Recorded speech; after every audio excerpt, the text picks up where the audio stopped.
America secures the Panama Canal. Biden gives a televised speech. Why?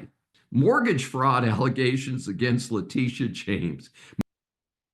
This is Dr. David D. Schein for Saving America with my own take on key stories from this past week focused on politics and business. Sometimes we compare turbulent times to a roller coaster.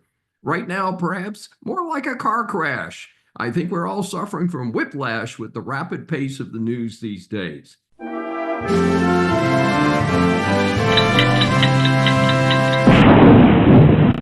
America secures the Panama Canal. In a significant step and one that should have taken place years ago before the Schein got embedded in our backyard, new Secretary of Defense Pete Hegseth announced a deal with the Panamanian president. The Panama Canal will be secured end to end by the United States. Further, U.S. military ships will be given priority through the canal.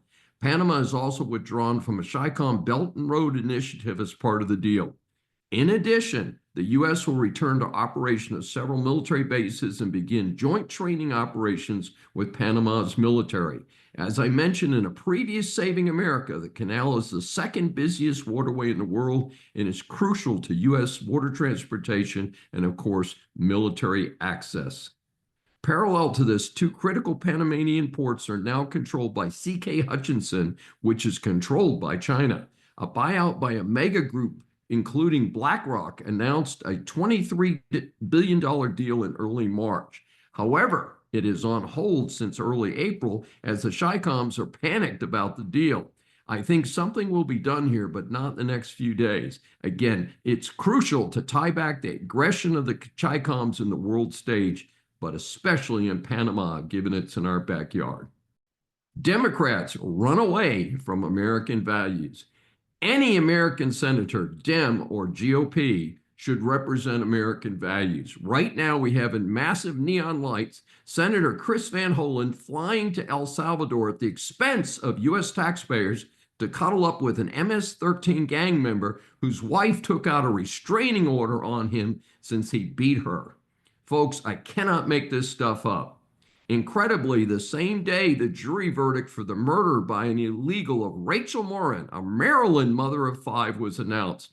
It was not an accidental murder. She was brutally raped and then killed.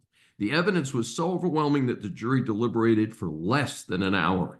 I am reading that he is likely to get life in prison. I believe the death penalty is the only appropriate penalty here.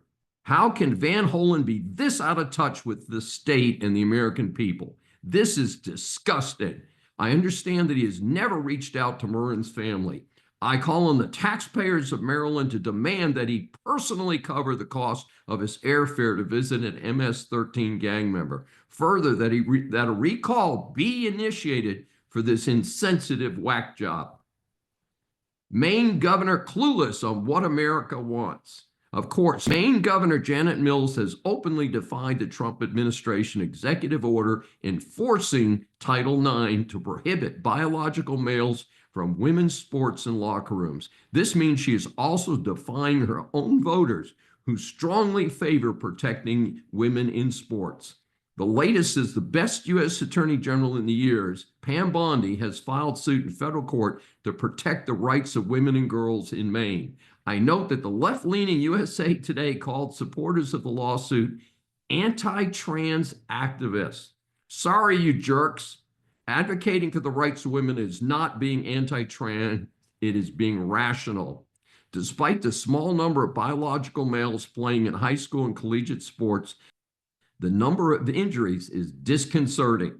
This is about safety, and that is why it is so popular with the American public. Biden gives a televised speech. Why? No less than far-left actor George Clooney threw Biden out of the 2024 election since Biden was visibly so far gone mentally. Sadly, dementia, at least so far in the medical science, is not reversible. In what universe would it have made sense to have Biden speak to reporters over his back fence, much less give a speech that was televised? Gee whiz! The press keeps making a big deal about his age. Again and again, it is not his numerical age, it is his mental state of visible dementia.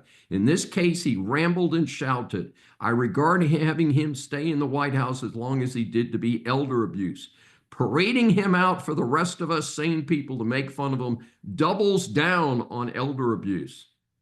Some of my audience may say, hey, Dr. Dave, you're being rough and unkind about Demented Joe. Well, I regard him as a token as all that is wrong in America. He was in office for 50 years and accomplished nothing to advance the American people. All the evidence that I have seen indicates that he ran some type of scam to sell his influence as VP through family members. He was not demented at that time, so I still want him prosecuted for that. I want him stripped of his ill-gotten possessions and put in a hospital for the insane. Many recently have called for a full investigation into who was really running the White House. Which liberal fools were making these irresponsible pardon decisions at the end? American taxpayers are entitled to know, and soon. A humorous note in the speech by Demented Joe was that he supposedly was there to defend Social Security. The problem is that he did nothing in 50 years to help Social Security. Trump has promised to protect it. Face it, folks, America is broke and has massive Social Security and Medicare IOUs facing it in the near future. All Americans should be pushing to come up with a reform plan. Telling lies about the Trump administration is definitely not going to help. And as if the Dems needed more bad news, mortgage fraud allegations against Letitia James. Most Americans know that Letitia James was the New York Attorney General that went after Trump for reportedly inflating the value of properties he owned that were mortgaged. This is despite the fact that not a single bank had complained. The huge bogus ruling against him is likely to be vacated on appeal. Now, allegations have surfaced that the New York resident claimed that her principal personal residence was a property in Virginia to get more favorable financing. The Federal Housing Finance Agency has raised these issues of fraud. Another allegation is that she has a 5-unit property in Brooklyn, but claimed it only had 4 units in permit applications and mortgage documents to get better treatment.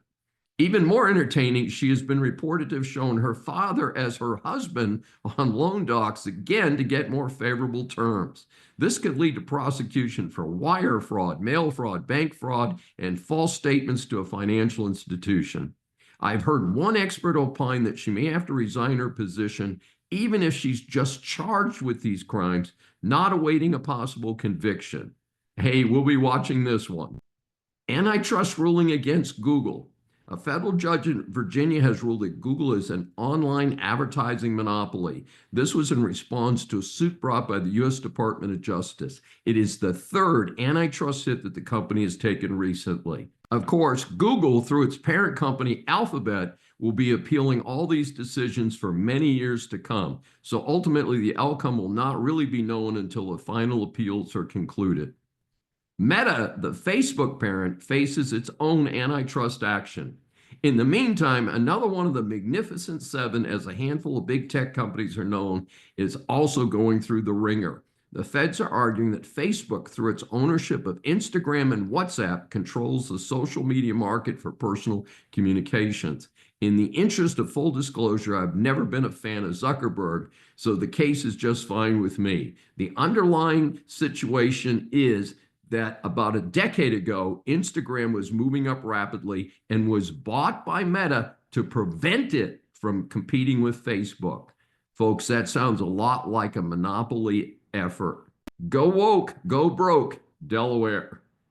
The movie theater company AMC has announced that it is moving its headquarters out of Delaware to Nevada.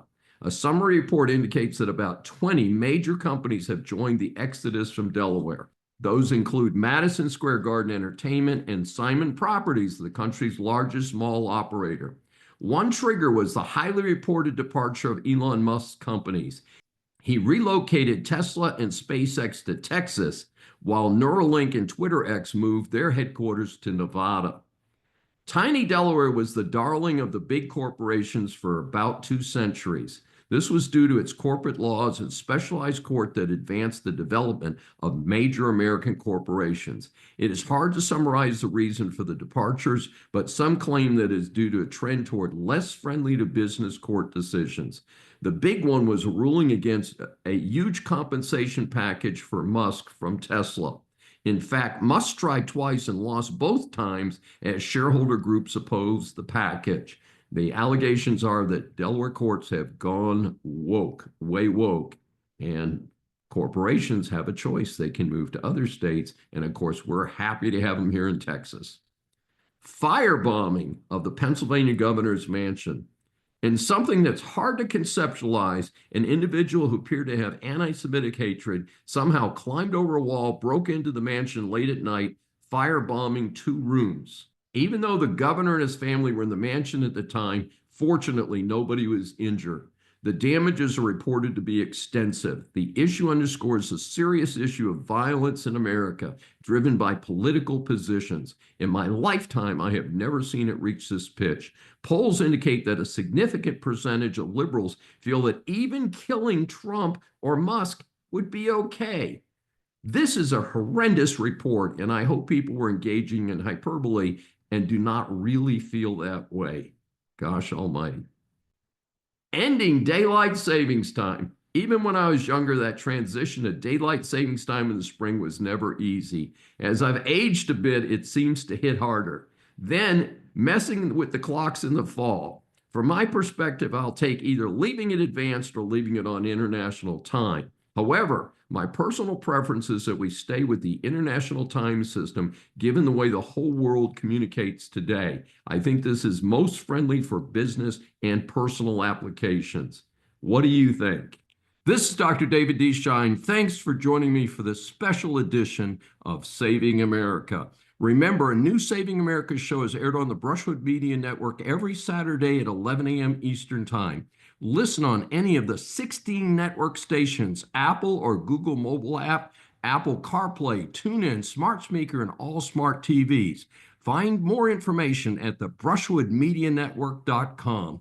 Please be sure to join us each week. We welcome and love your feedback from our growing audience.